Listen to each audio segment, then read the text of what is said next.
Hello friends, welcome to the next episode जिसमें हम पढ़ेंगे AIA PGT टेस्ट सीरीज़ का मॉडल टेस्ट पेपर नंबर 4। इसमें आपको मेनली क्वेश्चंस जो है मिलेंगे शल्य तंत्र के रिलेटेड, ताकि आपको पता चले कि शल्य तंत्र के रिलेटेड कैसे क्वेश्चंस आते हैं, क्या उनका पैटर्न रहता है। तो चलिए स्टार्ट करते हैं। पहला क्वेश्चन ये है कि जो टाइफाइड है और पैराटाइफाइड है, इसके सर्जिकल उपद्रव यानी कि सर्जिकल कॉम्प्लिकेशंस क्या होते हैं। तो इसमें ऑप्शन आता है कॉलीसिस्टाइटिस, फ्लेबाइटिस, सिस्टाइटिस या सभी। तो इसका आंसर है टाइफाइड एवं पैराटाइफाइड के सर्जिकल उपद्रव में कॉलीसिस्टाइटिस, फ्लेबाइटिस एंड सिस्टाइटिस ये सभी उपद्रव होते हैं। ठीक है। और नेक्स्ट इसकी जो एंडरसन हाइन ऑपरेशन होता है वो किस में निर्दिष्ट होता है, किस में इंडिकेटेड होता है, किस व्याधि में किया जाना चाहिए। एंडरसन हाइन ऑपरेशन मिट्रल स्टेनोसिस में, हाइड्रोनेफ्रोसिस में, इंसिशनल हर्निया में या फिर AV fistula of lower limb. तो एंडरसन हाइन्स ऑपरेशन जो है ये हाइड्रोनेफ्रोसिस में किया जाता है। एंड इनमें से किसे छोड़कर पैरालिटिक इलियस जो है मिलता है। ठीक है, मतलब 4 ऑप्शंस हैं, चारों में से सब में पैरालिटिक इलियस मिलता है एक्सेप्ट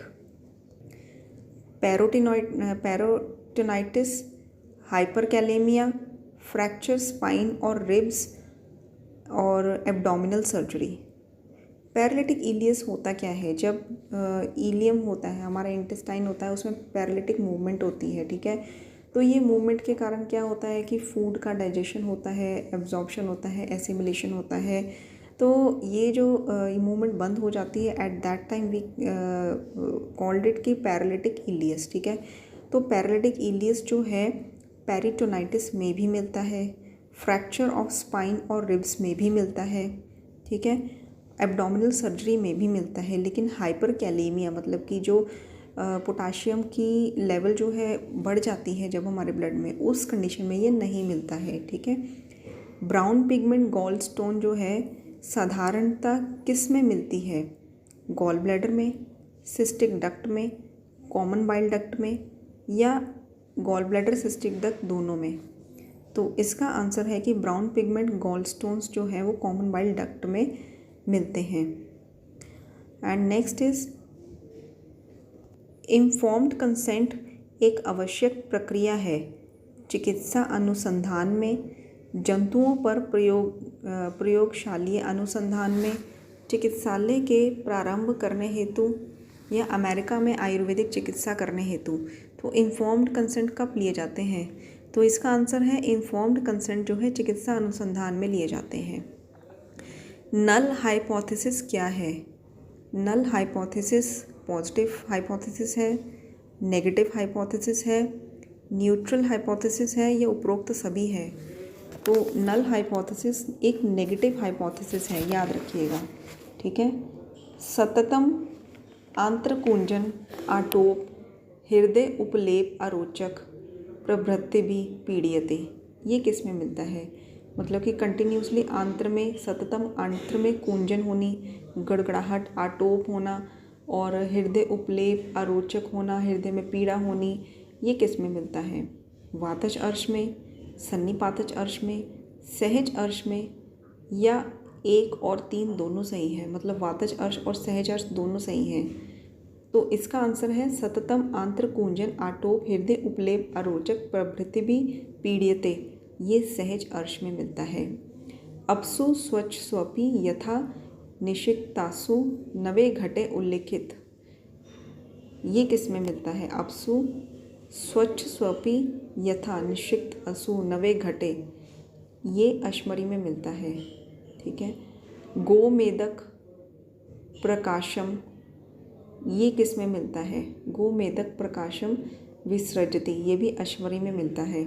ठीक है, निम्न में से शस्त्र एवं अनुशस्त्र में प्रधानतम क्या है, ऐसा कौन सा है इन 4 ऑप्शंस में जो शस्त्र और अनुशस्त्र में प्रधान है, जलौका, शार, दंत या भेषज। तो इसका आंसर है शार। शार शस्त्र एवं अनुशस्त्र दोनों में प्रधान है। किस स्थान में अंतर्विदृधि रहने से हिक्का होती है, अंतर्वृद्धि कौन से स्थान में होती है जब हिक्का होती है? कुक्षी में, नाभि में, गुद में या क्लोम में? तो इसका आंसर है अंतर्वृद्धि रहने से हिक्का होती है नाभि में। ठीक है, अंतर्वृद्धि नाभि में जब होती है तब हिक्का होती है। और वर्ज्य अंतर्वृद्धि कौन सी है? अंतर्वृद्धि जिसकी उपेक्षा करनी चाहिए? महान, मर्म उत्थित, पक्व या त्रिदोषज? तो इसका आंसर है जो वर्ज्य अंतर्वृद्धि है वो है त्रिदोषज। ठीक है, याद रखिएगा। एंड नेक्स्ट इज, मैं आपको बताती हूँ, नेक्स्ट इज पायोस्याद द्वय अंगुले गूढ़मूला सरुग ज्वरा विपर्यात। ये किसके लिए कहा गया है कि द्वय अंगुले मतलब कि 2 अंगुल जितनी गंभीर मूल तक जो जाती है, पेन भी होती है, सरुग ज्वर भी होता है। ये किस में होता है? ये भगंदर पीड़िका में होता है। भगंदर पीड़िका मतलब कि फिस्टुला जो काफ़ी अंदर तक जो है चला जाता है। ठीक है, द्वय अंगुले गूढ़ मूला, 2 अंगुल तक इतनी गंभीर मूल तक रुजा और ज्वर के साथ जो है भगंदर पीड़िका उत्पन्न होती है। अरुक अचल सिराज ग्रंथि, जिसमें रुजा भी नहीं होती है, जो मोबाइल भी नहीं होती है, मूवेबल। ठीक है, अचल सिराज ग्रंथि कौन सी होती है? सुख साध्य, कष्ट साध्य, याप्य या असाध्य? तो अरुक अचल सिराज ग्रंथि जो है असाध्य होती है। ठीक है, स्थिराणाम रुजताम मंदम कार्यम में कौन सा उपक्रम करना चाहिए? देखिए, जो स्थिर हो और जिसमें रुजा हो, ठीक है, मंद रुजा हो, तो उसमें कौन सा उपक्रम करना चाहिए? स्वेद, उपना, परिषेक या विमलापन? तो स्थिराणाम रुजताम मंदम कार्यम विमलापन करना चाहिए। ठीक है, एंड मृग प्रसृत अवगाढ़ अन्यश्रितानी अवस्था में क्या चिकित्सा निर्दिष्ट है? जो मृदु है, प्रसृत है, अवगाढ़ है, इसमें कौन सा कर्म करना चाहिए? कोई व्रण है तो ये मृदु है, प्रसृत है, अवगाढ़ है, तो इसमें भेषज देनी चाहिए या शार कर्म करना चाहिए या अग्नि कर्म करना चाहिए या शस्त्र कर्म करना चाहिए? तो इसका आंसर है मृदु प्रसृत। जो मृदु है, फैला हुआ है और गंभीर भी है, तो इसमें शार कर्म करना चाहिए। एंड कौन सा भगन जो है कृच साध्य होता है? कुष्ठ रोगों में, छिन्न या दोनों सही हैं या उपरोक्त में से कोई भी सही नहीं है? कृच साध्य भग्न जो है कुष्ठ रोगों में और छिन्न दोनों में ही जो है बताया गया है। ठीक है, जो ऐसा भग्न जो कृच साध्य होता है वो कुष्ठ रोगों में बताया गया है एंड छिन्न भग्न भी कृच साध्य बताया गया है। ठीक है, कुछ कन्फ्यूजन हो तो ज़रूर कमेंट बॉक्स में कमेंट कर दीजिएगा। स्रवेत सहजा सरुजा य नित्यम किस नाड़ी व्रण में मिलती है? मतलब कि स्रवेत मतलब कि जिसमें डिस्चार्ज हो, ठीक है, श्रवण हो। सहजा, सरुजा, पेन भी हो, तो ये किस नाड़ी व्रण में मिलती है? कफज नाड़ी व्रण, वातज नाड़ी व्रण, शल्यज नाड़ी व्रण या सन्निपातज? तो स्रवेत सहजा सरुजा य नित्यम ये शल्यज नाड़ी व्रण में मिलता है। कुक्षी कुक्षी वंशनेन एषु छेद, उक्त स्थल पर निर्दिष्ट छेदन कौन सा करना चाहिए? ठीक, मैंने थोड़ा गलत पढ़ दिया। कक्षा कुक्षी वंशनेषु, कक्षा में, कुक्षी में, वंशन में कौन सा छेदन करना चाहिए? अर्ध चंद्रा आकृति का, चंद्रमंडलवत, तिर्यक या उपरोक्त सभी? तो इसका आंसर है कक्षा कुक्षी वंशनेषु में तिर्यक छेदन करना चाहिए। नेक्स्ट इज प्रतिसारणीय क्षार जो होता है निम्न सभी में कर सकते हैं एक्सेप्ट दंत वैदर्भ, दंत पुप्पुट, अधिजीवा, उपजीवा। तो इसका आंसर है प्रतिसारणीय क्षार जो है वो दंत पुप्पुट में नहीं किया जाता है, बाकी सब में कर सकते हैं, दंत वैदर्भ में, अधिजीवा में, उपजीवा में। ठीक है, अग्निदग्ध निभा स्फोटा ये किसके लिए कहा गया है? जो अग्निदग्ध निभा स्फोटा है, अग्निदग्ध से जो स्फोट होता है, अग्निरोहिणी, विसर्प, विस्फोटक या विदृति। तो इसका आंसर है अग्निदग्ध निभा स्फोटा जो है विस्फोटक को कहा गया है। ठीक है, नेक्स्ट इसकी विष अग्नि शस्त्र शस्त्र आशानी मृत्युकल्प उल्लिखित है किसके लिए? विष अग्नि शस्त्र आशनी मृत्युकल्प ये अग्निकर्म के लिए है, शार विधि के लिए है, सिरा विधि के लिए है, या दोनों के लिए? मतलब अग्निकर्म और शार विधि दोनों के लिए। तो इसका आंसर है कि विष अग्नि शस्त्र आशनी मृत्युकल्प जो है शार विधि के लिए कहा गया है। नेक्स्ट इज त्रिक संधि मध्यगताम सिरावेद किस व्याधि में कहा गया है? त्रिक संधि मध्यगताम सिरावेद, त्रिक संधि के मध्य में सिरावेद जो है किस में कहा गया है?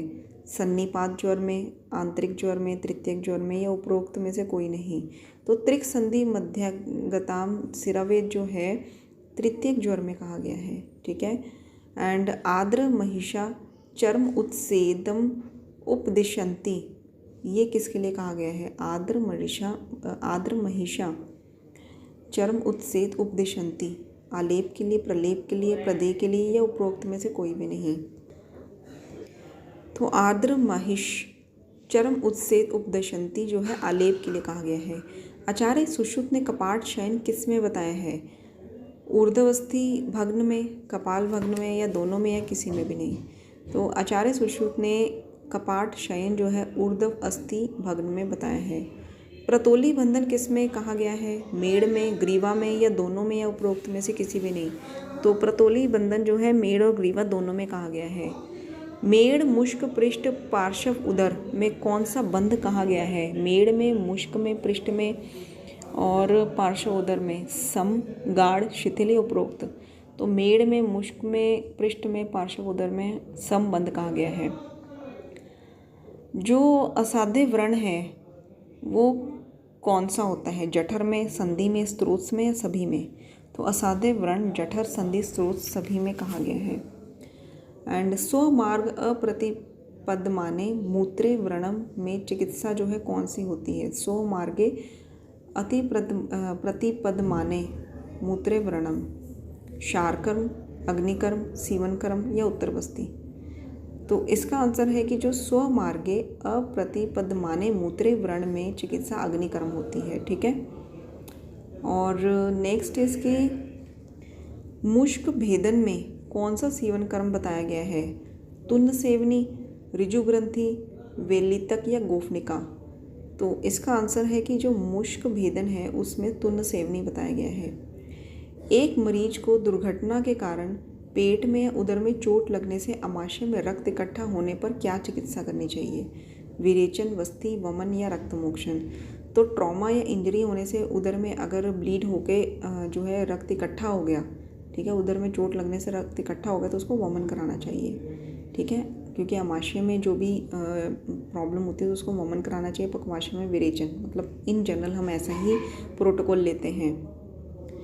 चक्र योग जो है किस संदर्भ में कहा गया है? ऊर्ध्वस्थी भग्न में, अक्षक भग्न में, या दोनों में, या किसी में भी नहीं? तो चक्र योग जो है वो ऊर्ध्वस्थी संदर्भ में कहा गया है। हनुसंधि विश्लेष में किस प्रकार से बंधन करना है? पंचांगी, कोश, गोफना, या उपरोक्त में से कोई भी नहीं? ये क्वेश्चन बहुत बार आ चुका है। हनुसंधि विश्लेष में जो है पंचांगी बंधन करना चाहिए। ठीक है, तो ये थे क्वेश्चंस जो कंप्लीट होते हैं related to surgery, related to शल्य तंत्र। देखिए ये जो एपिसोड्स हैं ये ज़रूर सुनिए क्योंकि इसमें हम इम्पॉर्टेंट क्वेश्चंस कवर करते हैं। और अगर हमारे 5-6 एपिसोड्स या 10 एपिसोड्स देखने से भी आप 2-3 क्वेश्चंस उसमें से आ जाते हैं तो ये बहुत बड़ी बात है आपके लिए, क्योंकि हमने मोस्ट इम्पॉर्टेंट क्वेश्चंस इसमें कवर किए हुए हैं जो बार बार आते हैं हर साल।